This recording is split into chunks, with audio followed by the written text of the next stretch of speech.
Did you know that during World War I more than 65 million men from 30 countries fought, making it one of the largest wars in history?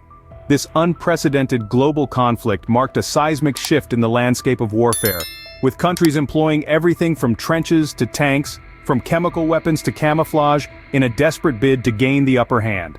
What made this war unique, however, was not just the scale of the conflict, but the lengths to which nations would go to protect their territories and people.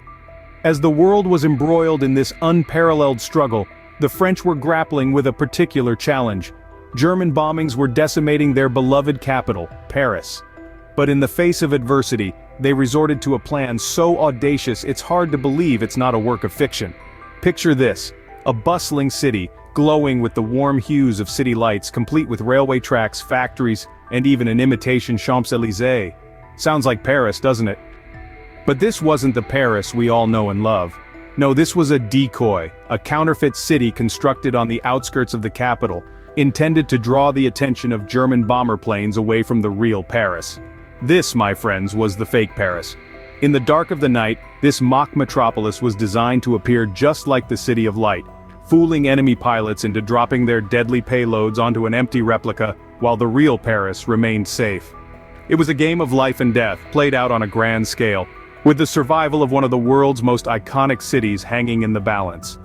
Among the multitude of ingenious strategies deployed during this war, one stands out for its audacity and creativity: the construction of a fake Paris. This is the unseen reality of World War I, a testament to human ingenuity in the face of the unimaginable, and it's a story that deserves to be told. As the German bombers targeted Paris, French officials were forced to think outside the box to protect their beloved capital.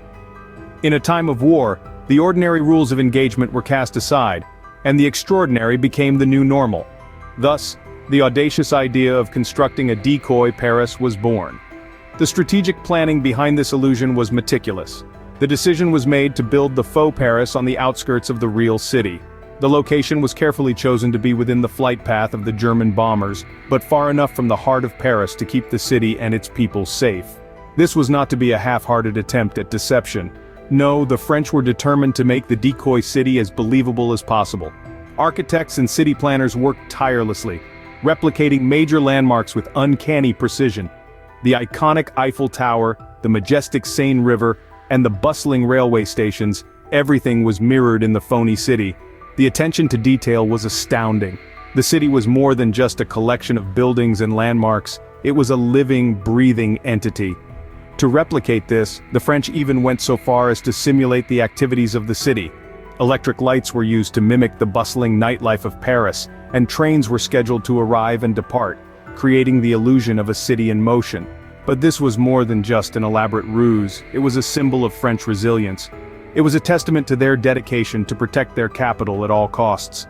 The fake Paris was not just a city of lights, it was a beacon of hope in the darkest of times, a shining symbol of defiance in the face of adversity. The stakes were high, and the French were determined to make the decoy city as realistic as possible. This was not just an act of survival, but an act of resistance. It was a bold statement that Paris, the City of Lights, would not be extinguished without a fight. And so, amidst the chaos and destruction of World War I, a second Paris was born, a testament to the indomitable spirit of the French people. Constructing an entire city is no small feat, but doing it during wartime? That's a whole different ballgame. Imagine the scene. You're in France, World War I is raging around you, and you're tasked with building an entire city. Not just any city, but a replica of Paris, one of the world's most iconic cities. And you're not building it for people to live in, but for the sole purpose of deception. The materials used in this grand illusion were as varied as they were ingenious. While traditional building materials like wood and stone were used, the French also relied on painted canvas and cleverly placed lights to mimic the real city. They crafted detailed replicas of Parisian landmarks, like the Arc de Triomphe and the Opéra Garnier, out of wood and canvas. Even the city's famous boulevards and railway stations were replicated to the finest detail. However, the real magic of this deception lay in the use of lights. The French used carefully placed and timed lights to mimic the city's nighttime illumination. They simulated the glow of streetlights, the twinkle of lights in apartment windows, and even the moving lights of trains.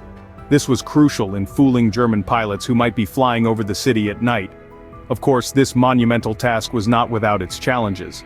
The French faced the constant threat of bombings, and had to work under the cover of night to avoid detection. They also had to deal with the logistical difficulties of sourcing materials and labor during a time of war. Yet despite these obstacles, they persevered. They didn't just build a city, they built a deception. Every nail driven, every canvas painted, every light placed was a part of a larger plan to protect the real Paris and its people. Despite the challenges, the French were successful in creating a convincing replica of Paris, a testament to their ingenuity and determination. So, did the fake Paris work? Well, the answer to that is rather fascinating. The false city never actually drew any German bombings, as it was completed just as the war was ending. However, it was a masterstroke of military deception.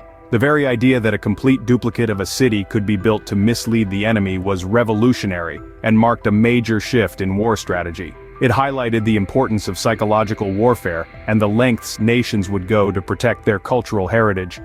Fast forward to today, the concept of decoys and deception continues to be an integral part of military strategy around the globe. The idea of a fake Paris has been etched into war history as a testament to the ingenuity and resourcefulness of those who lived through such dire times. The fake Paris may not have seen any real action, but its creation symbolizes the innovative spirit and resilience of the French during World War I.